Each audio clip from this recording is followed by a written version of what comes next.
po, bago tayo shoutout muna po sa lahat po ng mga followers at mga viewers natin. Sa lahat po ng mga sumusuporta sa aking munting channel. Maraming salamat po. Ito po, magagawa po tayong tortang isda. Ito po yung isda na hinimay ko. Ito po yung pritong isda na natira namin. Hinimay ko lang.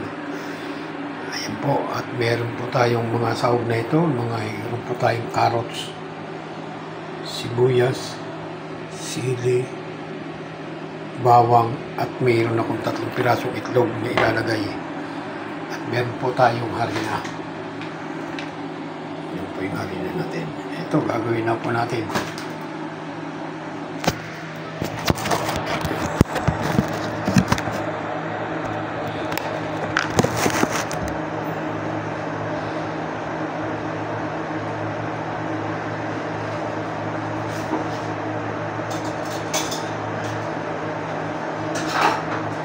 Unahin po natin na ilagay itong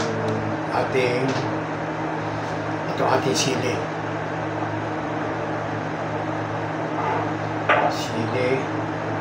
Tapos ito lagyan natin ating bawang.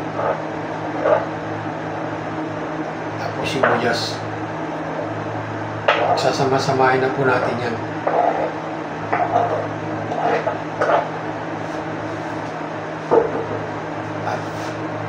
Ilalagay na rin po natin ang ating carrots.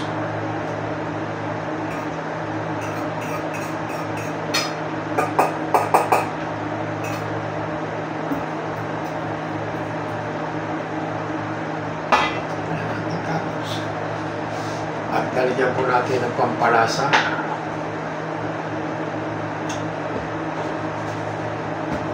Lagyan po natin rin ng paminta. Paminta po ito.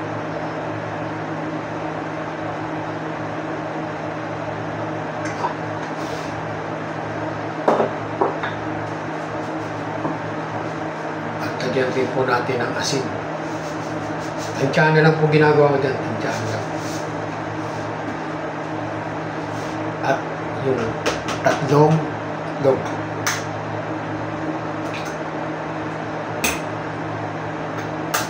Ginamit ko po ito yung itlog ng manok po ito. Yung manilit na native na manok.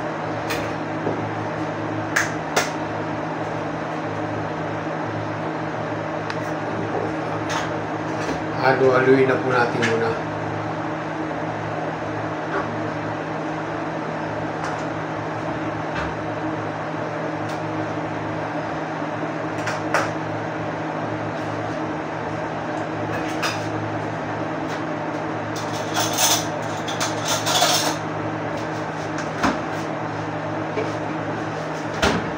At maglalagay tayo ng harina.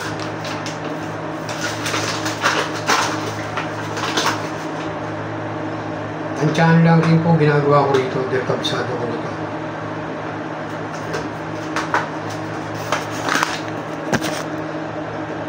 Yan lang po natin.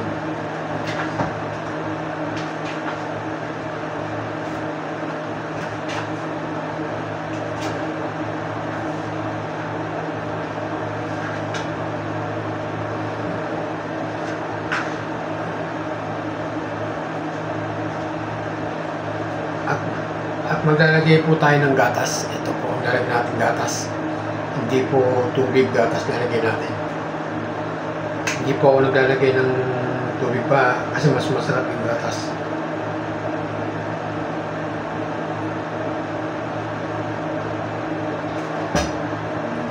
Huwag natin ibigay lahat ng gatas. Kunti lang po.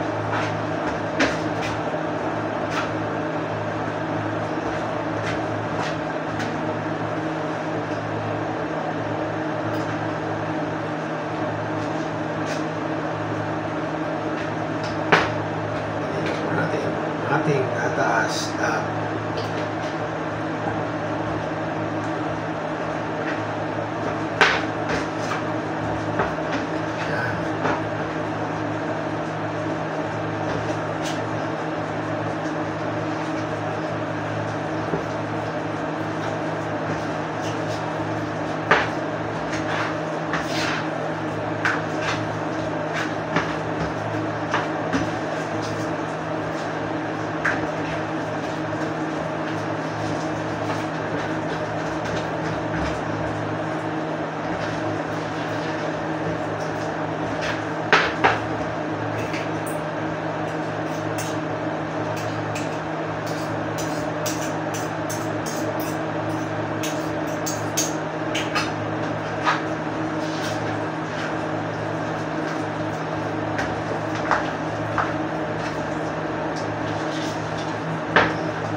Ayan, ayan na po. Ayos na po yung ating tortang pritong isda na mamaya-maya ang konti magluluto na po.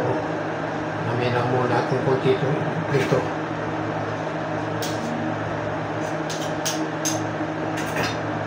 Sige po, hanggang dito na lang po ang ating video. Ito po ay ating tortang isda. Gagawin natin tortang isda. Yan po yung masarap sa lahat po. Kaya ulam ang tortang isda. Ganyan po paggawa ng tortang isda. Kung gusto nyo magawa ng tortang isda, ganyan po lang ang paggawa po. Skip rito po, pwede po yan. Sige po, hanggang dito na lang po ang aking video.